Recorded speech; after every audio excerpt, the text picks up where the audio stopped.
जय हिंद दोस्तों, शिक्षा पारकम में आपका बहुत बहुत स्वागत और अभिनंदन है। आइए जीके 2020 भाग 19 के अंतर्गत मिल करके हम लोग जो है चर्चा करते हैं। ओके, आज का पहला सवाल है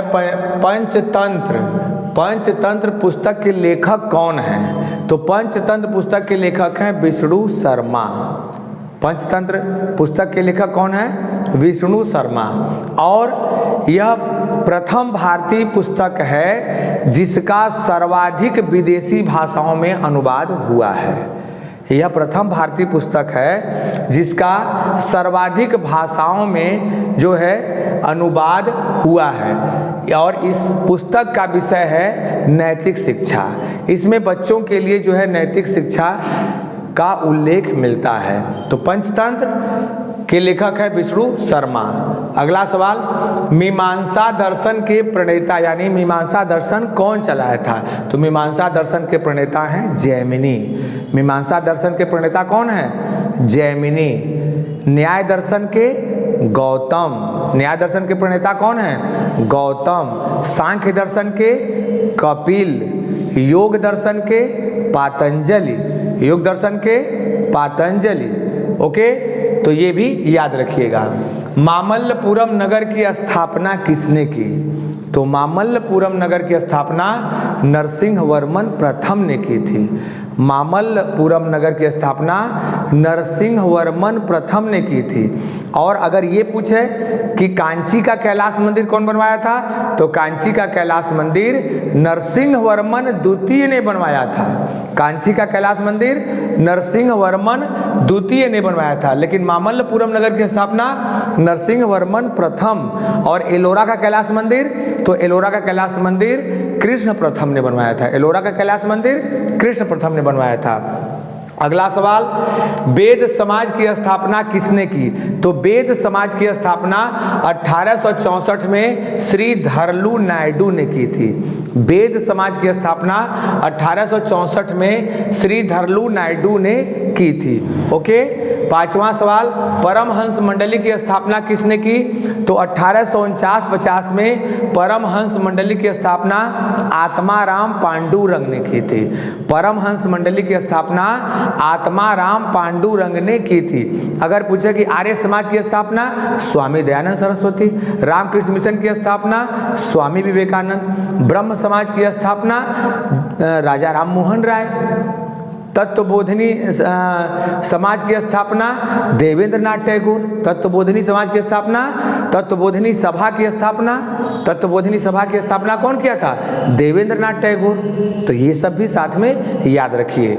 अगला सवाल, विद्युत किस सूची का विषय है? तो विद्युत समवर्ती सूची का विषय है। विद्युत किस सूची का है? समवर्ती। केंद्र सरकार भी बिजली का उत्पादन करती है, राज्य सरकारें भी बिजली का उत्पादन करती हैं। तो विद्युत समवर्ती सूची का विषय है। वन समवर्ती सूची का विषय है। शिक्षा समवर्ती सूची का विषय है। योजना समवर्ती सूची का विषय है। तो ये सारे जो है चीजें याद रखिए। अगला, न्यायाधीशों को पद से हटाने का क्या कारण होता है? चाहे सुप्रीम कोर्ट के जज हों चाहे हाई कोर्ट के जज हों, उनको हटाने के दो ही कारण होते हैं, साबित कदाचार या असमर्थता। साबित कदाचार या असमर्थता, इन्हीं दो के आधार पर जो है चाहे हाई कोर्ट के जज हों चाहे सुप्रीम कोर्ट के जज हों, इन्हीं दो के आधार पर हटाए जाते हैं, साबित कदाचार और असमर्थता। अगर ये सिद्ध हो जाता है उसके बाद जो है संसद के 2/3 बहुमत से इनको जो है पास होने पर हटना पड़ता है। ओके, अगला सवाल, सुप्रीम कोर्ट की न्यायिक पुनरावलोकन की शक्ति किस अनुच्छेद में है? तो सुप्रीम कोर्ट के न्यायिक पुनरावलोकन की शक्ति अनुच्छेद 137 में है। सुप्रीम कोर्ट के न्यायिक पुनरावलोकन की शक्ति किस अनुच्छेद में है? तो अनुच्छेद 137। अगला सवाल, संसद की सबसे पुरानी वित्तीय समिति। तो संसद की सबसे पुरानी वित्तीय समिति कौन है? लोक लेखा समिति। लोक लेखा समिति में कितने सदस्य? 22। 15 लोकसभा के और 7 राज्यसभा के होते हैं। और CAG के रिपोर्ट की जांच कौन करती है? तो लोक लेखा समिति। तो संसद की सबसे पुरानी समिति लोक लेखा समिति। अगला सवाल, DMK पार्टी की स्थापना किसने की थी? तो DMK पार्टी की स्थापना 1949 में CN अन्नादुरई ने की थी। CN अन्नादुरई ने की थी। और जो है DMK का पूरा नाम क्या है? DMK का पूरा नाम है द्रविड़ मुनेत्र कड़गम। द्रविड़ मुनेत्र कड़गम, द्रविड़ मुनेत्र कड़गम।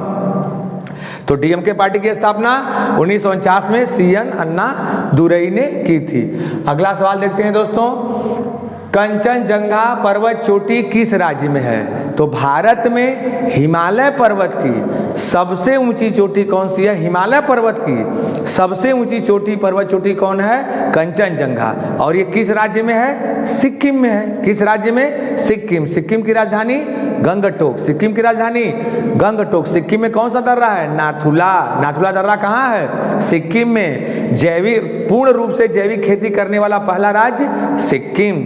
पूर्ण रूप से जैविक खेती करने वाला पहला राज्य सिक्किम है। अगला सवाल, मोजाम्बिक की राजधानी कहाँ है? तो मोजाम्बिक की राजधानी मापुतो है। मोजाम्बिक की राजधानी मापुतो। मोजाम्बिक की राजधानी मापुतो। अगला सवाल, मलेशिया की संसद का क्या नाम है? तो मलेशिया की संसद का नाम है दीवान निगारा। मलेशिया की संसद का नाम है दीवान निगारा। अफगानिस्तान की संसद सोरा। रूस की संसद ड्यूमा। जापान की संसद डायट। इजराइल की संसद नेसेट।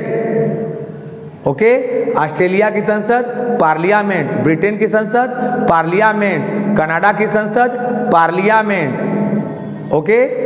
अगला सवाल, संगमरमर चट्टान कैसा है? तो संगमरमर चट्टान कायांतरित है। यह किस चट्टान से बनता है? तो चूना पत्थर से बनता है। चूना पत्थर से क्या बनता है? संगमरमर। तो संगमरमर कैसा चट्टान है? संगमरमर कायांतरित चट्टान है या रूपांतरित चट्टान है। रूपांतरित चट्टान कैसे बनता है? तो आग्नेय चट्टान हो या अवसादी चट्टान हो, जब ताप दाब के कारण जब अपना रूप बदल लेते हैं तो वो कौन सा चट्टान बन जाते हैं? तो वो कायांतरित या रूपांतरित चट्टान बन जाते हैं। अगला सवाल देखते हैं, विश्व का सबसे लंबा रेल मार्ग। विश्व का सबसे लंबा रेल मार्ग ट्रांस साइबेरियन रेल मार्ग है, रूस में है। विश्व का सबसे लंबा रेल मार्ग ट्रांस साइबेरियन रेल मार्ग है, रूस में है। और ये कहाँ से कहाँ तक है? तो लेनिनग्राड से व्लादिवोस्टोक तक। लेनिनग्राड से व्लादिवोस्टोक। लेनिनग्राड से व्लादिवोस्टोक। तो विश्व का सबसे लंबा रेल मार्ग कौन सा है? तो विश्व का सबसे लंबा रेल मार्ग ट्रांस साइबेरियन रेल मार्ग है, लेनिनग्राड से व्लादिवोस्टोक तक, रूस में है। अगला सवाल, एवरेस्ट चोटी पर 2 बार चढ़ने वाली प्रथम भारतीय महिला कौन है? तो एवरेस्ट चोटी पर 2 बार चढ़ने वाली प्रथम भारतीय महिला संतोष यादव है। एवरेस्ट चोटी पर 2 बार चढ़ने वाली प्रथम भारतीय महिला कौन है? संतोष यादव। और एवरेस्ट चोटी पर पहली बार चढ़ने वाली प्रथम भारतीय महिला कौन है? तो एवरेस्ट चोटी पर पहली बार चढ़ने वाली प्रथम भारतीय महिला बछेंद्री पाल। कौन सी है? बछेंद्री पाल। और 2 बार चढ़ने वाली महिला कौन सी है? तो संतोष यादव। ओके। कृषि आधारित सबसे बड़ा उद्योग कौन सा है? तो कृषि आधारित सबसे बड़ा उद्योग है सूती वस्त्र उद्योग। कृषि आधारित सबसे बड़ा उद्योग कौन सा है? जो है सूती वस्त्र उद्योग है। और अगर पूछे कृषि आधारित दूसरा सबसे बड़ा उद्योग कौन सा है? तो चीनी उद्योग।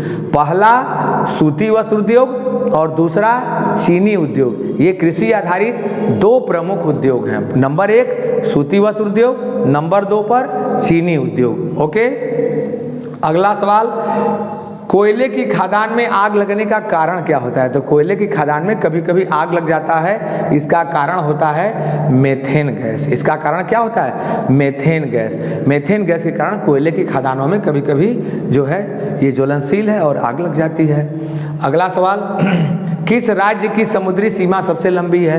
तो गुजरात राज्य की समुद्री सीमा सबसे लंबी है। भारत के कितने राज्य समुद्र को टच करते हैं? तो भारत के 9 राज्य जो है समुद्र को छूते हैं। तो भारत में सबसे लंबी सीमा किस राज्य की है? गुजरात की है। और भारत में 9 राज्य जो है समुद्री सीमा को स्पर्श करते हैं, यानी 9 राज्यों की जो है सीमा जो है समुद्र को स्पर्श करती है, ये भी याद रखिएगा। अगला सवाल, भारत का प्रथम निगमित बंदरगाह, भारत का प्रथम निगमित बंदरगाह कौन है? तो भारत का प्रथम निगमित बंदरगाह एन्नौर है। ये कहाँ है? तमिलनाडु में है। ये कहाँ है? तमिलनाडु में है। अगर आपसे पूछे कि भारत का सबसे बड़ा बंदरगाह, तो मुंबई। भारत का सबसे बड़ा बंदरगाह कौन है? मुंबई है, या इसका एक अन्य नाम है जवाहरलाल नेहरू पोर्ट। ओके। और अगर पूछे ज्वारी बंदरगाह, कांडला गुजरात। अगर पूछे सबसे गहरा बंदरगाह, विशाखापत्तनम। सबसे गहरा बंदरगाह विशाखापत्तनम, आंध्र प्रदेश। ओके। ज्वारी नदी बंदरगाह, तो नदी बंदरगाह है कोलकाता हल्दिया। नदी बंदरगाह कौन है? कोलकाता हल्दिया। पारादीप बंदरगाह किस राज्य में? तो पारादीप बंदरगाह है उड़ीसा में। पारादीप बंदरगाह उड़ीसा में। कोच्चि बंदरगाह कहाँ है? केरल में। कोच्चि बंदरगाह केरल में। मरमा गोवा बंदरगाह जो है ये आपका गोवा में है। मरमा गोवा बंदरगाह गोवा में है। ओके मित्रों, तो ये भारत का प्रथम निगमित बंदरगाह कौन है? एन्नौर। तो मित्रों, ये जो है 2020 भाग 19 के अंतर्गत हम लोगों ने इन प्रश्नों के विषय में चर्चा किया। मैं उम्मीद करता हूं कि आपको जो है ये प्रश्न सभी याद हो गए होंगे। वीडियो देखने के लिए आपका बहुत बहुत धन्यवाद। आप इसका स्क्रीनशॉट ले लीजिए।